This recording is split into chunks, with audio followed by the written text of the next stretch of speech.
Eto daw, ayon po dito sa UNTV News and Rescue, mga abogado ni ex-President Duterte napadalhan na ng mga ebidensya sa kaso sa ICC. Mga kababayan, ibig sabihin, nakarating na sa mga abogado ni Digong yung mga ebidensya, mga kababayan. At yung mga ebidensya pong yun, hindi lamang po isa, hindi lamang dalawa, hindi lamang tatlo, kung hindi 181 na mga ebidensya, mga kababayan, laban po kay dating Pangulong Rodrigo Duterte. So ito ay play po natin.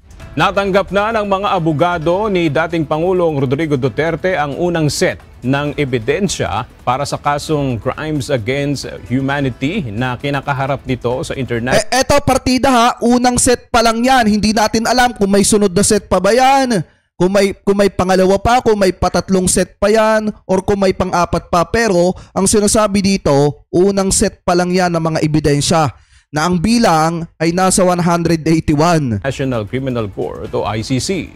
Batay sa dokumentong ipinost sa website ng ICC, inihayag ng prosekusyon na binubuo ng 181 items ang pinadala nitong mga ebidensya. Kasama dito ang mga ebidensya na binanggit sa warrant of arrest na inisyu laban sa dating Pangulo. Kita nyo mga kababayan na unang set pa lang binubuo na agad ng 181 na mga ebidensya, mga kababayan. Ibig sabihin sobrang bigat talaga ng kasong kakaharapin ni dating Pangulong Rodrigo Duterte. Kasi di ba, yung mga taga-suporta niya na hindi naman gaanong alam yung nangyayari sa issue na mga kasong kakaharapin ni dating Pangulong Duterte, sinasabi po nila, ano lang yan, pocho lang yan. Ano lang yan, madali lang yan malalampasan ni dating Pangulong Duterte kasi magaling yung abogado niya na si Cookman, kahit binabayaran, di umano ng 140 million a month. Kayang-kaya yan. Mailalabas nila sa lalo't madaling panahon na itong si dating Pangulong Duterte. Pero kung titingnan nyo mga kababayan, partida, unang set pa lang ito, pero ang ebidensya sobrang dami na. 181 evidence yung unang set na ipinadala sa mga abogado ni dating Pangulong Duterte. Ano po ngayon, pakinggan natin mga kababayan. Ito pang isang balita na nakita po natin na may kaugnayan po dun sa sinasabi ko na unang set na 181 na ebidensya laban po kay dating Pangulong Duterte. Kasi matatanong dito yung kanyang legal team. Mga kababayan, di umano, pakitama na lamang po ko kung ako po ay mali. Ano po, eto, i-play po natin. Halos 200 ebidensyang sinumite ng prosekusyon laban kay dating Pangulong Rodrigo Duterte sa International Criminal Court o ICC. At live mula sa The Hague, Netherlands. Nasa frontline balitang yan. Ito 181 ebidensya versus ex-President Rodrigo Duterte isinumite ng prosekusyon sa ICC. Si Jovi Francisco. Jovi, anong naging reaksyon ng kampo ni dating Pangulong Duterte? Sige, base na rin yan sa utos ng ICC na dapat ay i-share o ipakita at ihayag ng prosecution panel sa defense team ni dating Pangulong Rodrigo Duterte ang mga listahan o tala ng kailang ebidensya. Wala pa tayo ng kuha reaksyon mula doon sa panel na dumedepensa para sa dating Pangulo dahil sila ay binubuo pa lamang. So para sa iba pa mga detalye. Ang bagal, no? Kahit ibang opinyon ng dating Pangulong Rodrigo Duterte sa kaso kinakaharap niya sa International Criminal Court, tuluyan ng gumugulong ang proceedings sa kasong Crimes Against Humanity.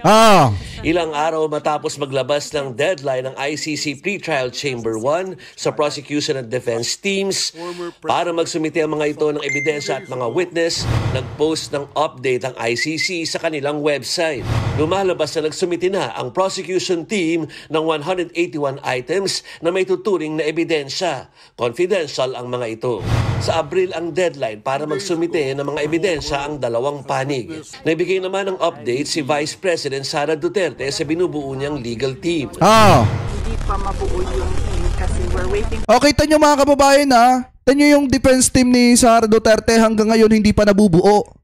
Hindi pa mabuo ang team. We are waiting for papers from other lawyers, mga kababayan. Yan po yung sabi ni Vice President Sara Duterte. Bakit ba kasi hindi nyo kuhanin etong si Harry Roque? Pinipilit na kasi ni Harry Roque yung kanyang sarili.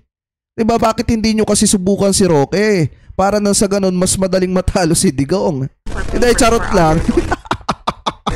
wala pa pong Filipino lawyers ngayon. Si Rocky, di ba mga kababayan, si Rocky nga bukas palad na oh. Ibinibigay na yung kanyang serbisyo kahit libre na. Ngayon sinasabi ni Sara, wala pa pong Filipino lawyer sa ngayon. Yon ay ginagawan pa ng shortlist. Yan po yung sabi ni Sara. Pero kung titingnan nyo, nasa tabi lang niya, makakakuha na siya ng abogado. Si Butanding mga kababayan na bukas palad na ibinibigay yung kanyang serbisyo ng libre kay Sara Duterte. Yun ay ginagawaan pa ng shortlist. Sa ngayon, tanging ang British-Israeli lawyer na si Nicholas Kaufman pa lang ang kumpirmado. Una nang sinabi ni Kaufman na tiwala siyang mababasura ang kaso ni Duterte sa ICC. Ay dapat lang! Dapat lang! Hindi lang basta tiwala lang. Dapat lang maibasura mo kung kaya mo. Ganun lang kasimple yan mga kababayan. Bakit? Ang mahal ng bayad sa kanya. Di umano 140 million a month. Diba mga kababayan, di umano ha? Kung ganun ba namang kalaki ang bayad sa kanya, pag naipatalo mo pa yan at hindi mo naipanalo yan, sayang ang pera ng mga Duterte. Naman sa Pilipinas, naniniwala ang mga anak ng dating Pangulo na hindi pa moot and academic ang mga petisyon nila sa Korte Suprema para maibalik sa bansa ang kanilang ama. Pero ayon kay ICC accredited lawyer at isa sa mga abogado ng mga biktima ng drug war na si Attorney Gilbert Andres, huli na ang lahat, lalo't naideklara na ng ICC na nasa kustodiya na nila si Duterte. Yan ang hindi alam. Yan ang hindi alam ng mga taga-suporta ni Duterte na nagrarally ngayon. Huli na po ang lahat. Maliwanag naman din ang sinabi ng spokesperson ng ICC. Maliwanag po ang sinabi ni Dr. Abdahal. Pakitama na lamang po ako. Abdala pala. Abdala. Ano yung pagkakasabi mga kababayan? Wala na silang pakialam kung paano inaresto itong si dating Pangulong Duterte. Ang mahalaga sa kanila, nasa jurisdiction na po nila, itong si Digong nasa mga kamay na nila, itong si Duterte tuusad na ang investigasyon ng ICC. Yun din sa isa sa mga abogado ng EJK victims na si ICC Assistant to Counsel Attorney Cristina Conti, gayahin na lamang ng magkakapatid si VP Sara mag-move on at harapin ang paghahanda sa kaso ng kanilang ama. Ayan. Sabi nga ni BMB ELC, nagyayabang na agad ang legal counsel ni Digong. Gumawa ka muna hoy. Kaya nga 'di ba, ibabasura daw agad. Tiwala daw, tiwala. Hindi pwedeng tiwala lang eh. Dapat gawin. Kita nyo nga mismong si Sara na nagsabi na wala pa silang ginagawa. Hindi pa buo yung legal team ni Duterte kasi nga hinihintay pa nila yung iba mga papers galing sa abogado. Ibig sabihin, wala pa silang counter evidence mga kababayan para i-counter yung 181 na unang batch ng mga ebidensya laban po sa ama nitong si Sara. Natin dito sa The Hague si Vice President Sara Duterte upang tanungin lalo't may mga balita nga dyan sa Maynila tungkol sa pagsasaman or gustong pagsaman sa kanya dyan ng Congress tungkol doon sa impeachment. Pero sinabi na rin sa atin sa kanya mga pahayag dito sa The Hague ng Vice Presidente na siya ay nanatili rito dahil hindi pa nga buo yung legal team ng kanyang ama at kailangan muna niya itong buuin para ma-endorso sa kanyang mga kapatid. Jiggy. Salamat Jovi Francisco live mula sa The Hague, Netherlands. Yan mga kababayan, nakita niyo naman yung diferensya ng dalawa. Yung grupo ni Sara, binubuo pa lang yung legal team. Kasi nga, hindi pa daw po buo. Wala pa mga papers mga kababayan galing doon sa kanilang ibang mga abogado.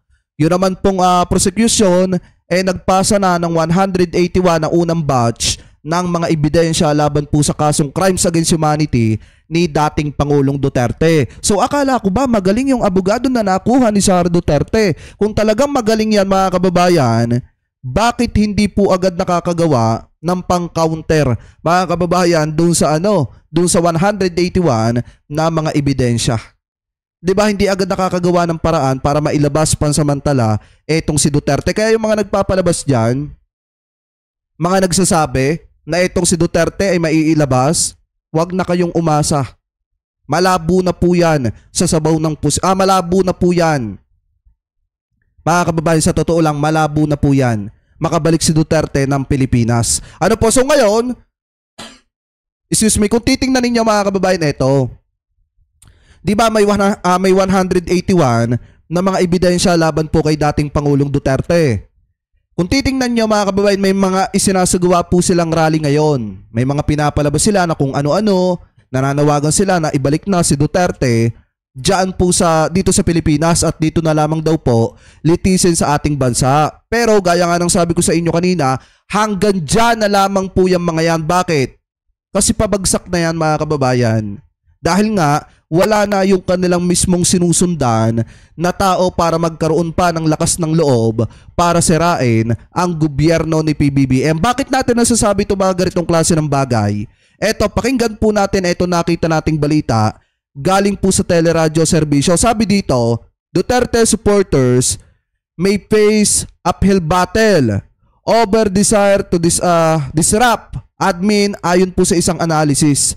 Ano po, so ito i-play po natin. Pero sa birthday ngayon ng dating Pangulong Duterte, ano po? Ang basa ba ninyo ay magkakaroon ng snowball effect? Itong pilit nilang pinupukaw pilit nila ini-ignite na magalit sa administrasyon at mauwi sa malakihang protesta. Correct. Ang nangyari kay dating Pangulo. Anong basa mo? Do you think it will have a snowball effect o hindi, it will fizzle out? Basically, ang target nila yung kanilang base. Yun, no? Yun yung kanilang ginagalit. Kaso ang problema mga kababayan na yung kanila kasing base, wala na, huli na. Kasi nga 'di ba kung matatandaan niyo, nagbitaw ng salita etong si Panelo na dapat hindi muna umuwi ng Pilipinas etong si dating Pangulong Duterte. Dapat inihanda muna yung kanyang mga base. Ibig sabihin, inihanda muna yung posisyon ng mamamayang Pilipino na sumusuporta sa kanya. Para nga naman, magtagumpay yung mga ginagawa nilang mga rally para protektahan etong si Duterte. Kaso, ang nangyari, baligtad. Naunang maaresto etong si Digong, bago pa yung kanilang sinasabing base mga kababayan. Yung paghahanda nila para sa malawakang rally para protektahan etong si Duterte. Lalo na yung mga OFW na pinakamalaking suporta ang binigay sa kanila noong 2016. No? So yun ang kanila. Ang problema, kahit may plano sila na disruption, tawag ko disruption Ibig sabihin, kahit may plano sila, last year pa nila pinaplano yan na mamarcha sa Malacanang, no, para tanggalin si Bongbong Marcos. Ang hirap ngayon gawin yan. Yung kanilang plano na EDSA 4. Di ba naalala niyo yung EDSA 3 nung hinuli si ERAP? Di ba nagkaroon ng rally sa EDSA Shrine tapos nagmarcha sa Malacanang? Di ba? Pero nabigo dahil hindi sumama yung military. So may balak silang ganun. Last year pa nila sinasabi yan, lantaran. Lalo na ngayon, nung nahuli si Digong, ay gusto nilang ituloy yun. Pero mas logical yung sinabi ni Panelo. Sabi pakinggan nyo mabuti ito mga kababayan. Di ba sinasabi dito na nung nahuli etong si Duterte, gusto po nilang ituloy na magkaroon mga kababayan ng Mimol Mower sana. Kaso ang problema mga kababayan, hindi na po kasi uubra yon sa panahong ito ngayon. Bakit? Kasi yung suporta ng mamamayang Pilipino, karamihan sa mga kababayan Pilipino po natin, suportado ang gobyerno ni PBBM. Sabi ko nga po sa inyo, etong ginagawang rally nitong mga DD-set na ito, parang lata lang to. Maingay pero wala naman talagang gaanong laman. Unlike dun sa mga taga-suporta ng gobyerno ng administrasyon na parang tahimik na dagat. Alam niyo po yung pinupunto natin, di ba napaka mapanganib nga kapag kayong dagat tahimik kasi hindi mo alam kung ano yung possible na mangyari. Kaysa dun sa lata na maingay na wala namang laman. So ngayon, yung mga taga-suporta ni dating Pangulong Duterte, hindi ko naman po nila lahat, yung mga nagsasagawa ng rally na yan, parang mga lata lang yan na maiingay lang tingnan pero wala naman talaga silang laman. Unlike dun sa mga sumusuporta sa gobyerno na tahimik lang. Pero kapag ka napilitang gumawa ng alam nyo na yun mga kababayan, para kontrahin yung ginagawang rally ng mga yan, baka magulat yung mga yan at mag-iiyakan yung mga yan. Kasi sa totoo lang, yung mga totoong Marcos loyalists, yung mga totoong sumusuporta sa gobyerno, tahimik lang talaga yung karamihan dyan. Pero kapag ka kinakailangan na suportahan talaga ang gobyerno, baka magulat kayo at hindi ninyo ine-expect na biglaang maglabasan ang sambayan ng Pilipino, ang totoong sambayan ng Pilipino na nagmamalasakit sa Pilipinas at totoong nagmamalasakit sa Republika ng Pilipinas. Ni Panelo, dapat hindi muna umuwi si Digong para nakapaghanda yung kanyang base. No, nakapaghanda. No, parang kinikriticize ni Panelo yung ginawa ni Digong na umuwi kaagad nang hindi pa sila handa. So, ang tingin ko at this point, dahil yung kanilang rallying point, yung kanilang leader, yung kanilang padron ay wala rito, ay eventually baka mag-fizzle out yan. Di ba? No, eventually baka mag-fizzle out. Hindi kakayanin na yan ay i-weaponize, i-harness, papunta sa pagpapabagsak kay Marcos, kay President Marcos. Dahil nga Joshua Estrada, mega love shoutout wala rito yung rallying point. Okay, sige. Thank you very much. Panoorin po ninyo bukas ang Buena Manong episode. Live ba yan o taped? Live yata eh. No. 1:30 ng hapon. No? So ano kayo? Pero parang ako dyan, sampid lang ako dyan. Parang dito lang sa show nyo.